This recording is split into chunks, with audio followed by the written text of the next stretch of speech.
How much did I pay for my Toyota Supra? Well, that's none of your damn business, but I'm going to share it anyways.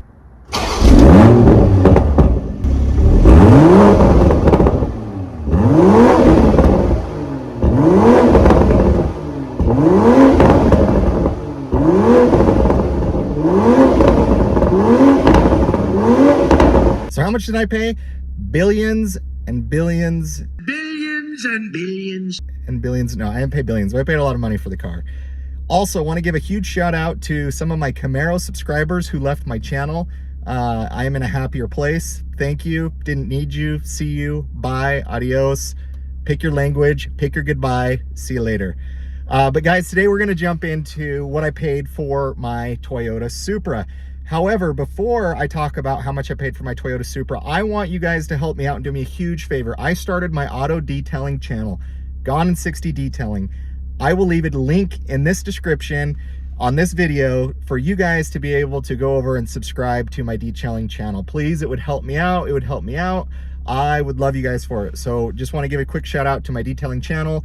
I have a project car that you guys are going to be seeing that you haven't seen, that hasn't been on the channel, that will be on there in the upcoming weeks. So please go check that out. So if you guys haven't seen my reveal video, I bought this car in Merryville, Indiana. I'm not sure where in Indiana that's at, but I have a feeling it's in a pretty small town. So, you know, I sold my Camaro, you guys know that. And I was out without kind of a performance car for several months, to be honest. I backfilled a lot of videos, still have some videos I'm gonna be sharing with you guys, and still some thoughts on Camaro, so don't go anywhere.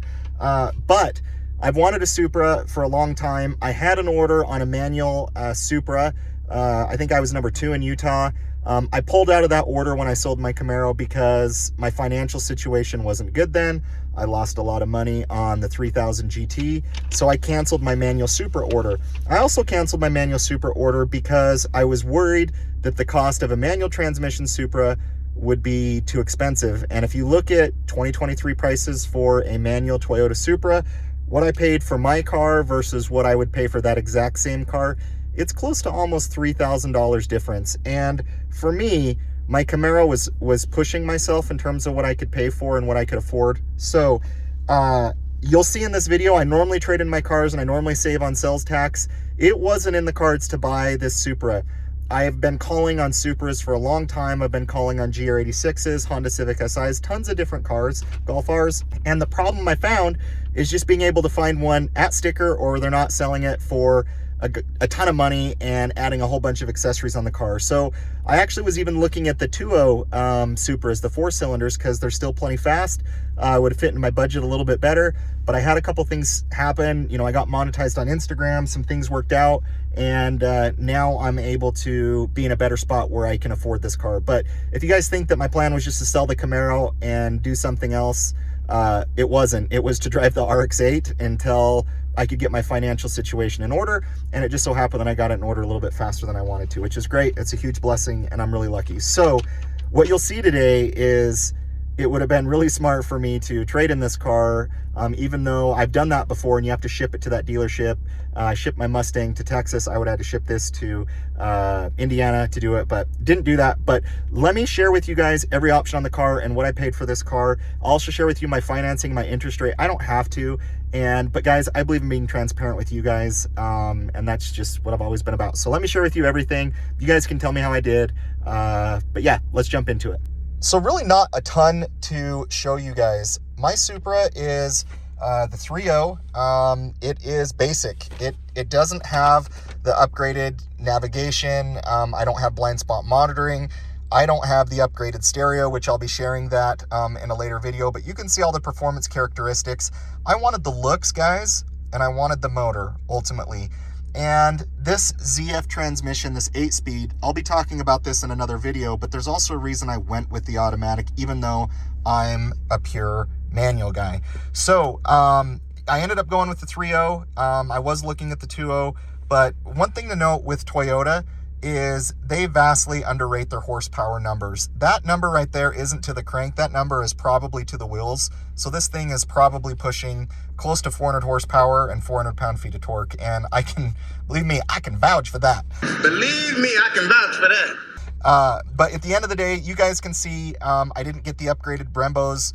you know, and different things. So the only option that came on the car was carbon fiber mirror caps, which look awesome. Did I choose this? No, I did not. So what's cool about the MSRP is this car must have been ordered very early on in the cycle of whenever they got their allocations, because Toyota raised even just their standard prices by several $100s. Like I think I was expecting this car to be like around 52. So it was like only 51,640. So that is the only upgrade on the car, was the carbon fiber mirror caps, which that came from Toyota. It's not something that the dealer just charges me for. And then you have your dealer processing and handling fee. So the total was $53,590, which that was basically in line with what I paid for my Camaro. Now the dealership had $1,000 in add-ons. They had I think it was tint, nitrogen in the tires, and a GPS thing. So the only accessory I paid for was their $299 navigation thing. I talked them out of all the other accessories. I told them I wouldn't buy it. So the only thing I paid really in added accessories or markups is $299, which I think I did pretty good. I avoided all those other fees. Their dock fee was, I think it was like $120, $130. It was really, really small. But if you guys want to check out Toyota of Merryville, they were actually really good to me. This car did arrive with some damages and they took care of that. But now let me jump into my total financed, my interest rate, and how long I financed the car for. So in terms of financing, I go through a credit union here in Utah, Alpine Credit Union. They do awesome. They beat everybody's rates. So because I didn't trade in my Camaro, I had to pay sales tax, and I was close to about $4,000 in sales tax, and I was about $1,100 in shipping the car. I shipped it on an enclosed or an open trailer. I didn't do enclosed like my Camaro. So I had $1,000 in shipping fees, and I had close to, I think it was about $3,700 in taxes. So normally when you trade in your car, you know, you save on your sales tax. So let's say they gave me $50,000 for my Camaro. I would have only had to pay sales tax on like $3,000, $4,000. So it really eats into a big chunk, but there's always that game you play in if the dealer gives you more for your car, or you can sell it privately. Now I sold it to another dealer, and honestly, like I said, guys, this car was not in the works. I was actually on a golfing trip when I made the phone call to this dealership. It was available. Red was one of the colors that I wanted, and it worked out. And I wanted one that didn't have all the technology and everything, because at the end of the day, if I'm pushing 60 grand sticker price for a Supra, I'd rather just go get a ZL1 with a supercharger.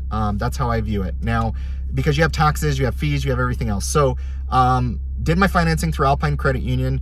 I did a 7-year term. Now, a lot of people say that's dumb, and honestly it is. You pay interest a lot over that period of time. However, if you guys have watched the channel, I don't keep cars for very long. This is a business for me. I try and keep the payments as low as I can. So I borrowed all of my sales tax. I did put a deposit down.